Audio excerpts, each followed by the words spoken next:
Thank you for watching Simply Jubilee. Today we're going to talk just briefly about ground cherries. This is my first year growing them, and I just wanted to share kind of some of the things I've learned. Now, if you've ever grown tomatillos, these are a cousin of the tomatillo, and if we take a look at the fruit, you'll see they look pretty much identical. It's a little bit smaller, and the way that it grows is very different. So, kind of learning this as I go. But the ground cherry, it grows kind of as its name suggests, very close to the ground. So this is the tallest the plant has gotten, and it's kind of just sprawled everywhere and continues to do so. As it grows, it just sends out more branches. The branches continue to grow flowers, and then the flowers grow these cute little seed pods.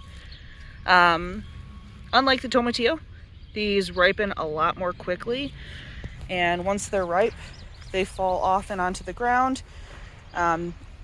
They turn yellow, and at that point you can pick them and eat them. I've been maintaining mine as I find them, so I don't think there's any under here for me to show you just yet, but I'll post another video when I have some.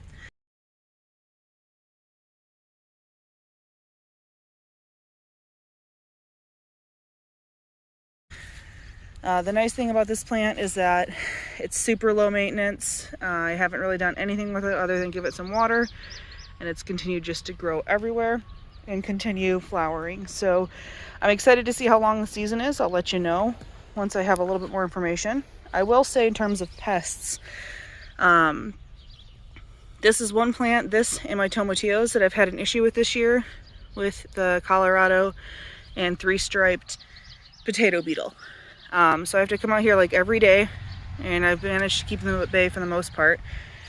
But these beetles go underneath the leaves, and I'll find them mating, and then they'll lay eggs. So if you do grow this, you'll just want to kind of keep an eye on it. As long as you kind of catch it at the beginning. There's one right here. As long as you catch it at the beginning, you should be fine.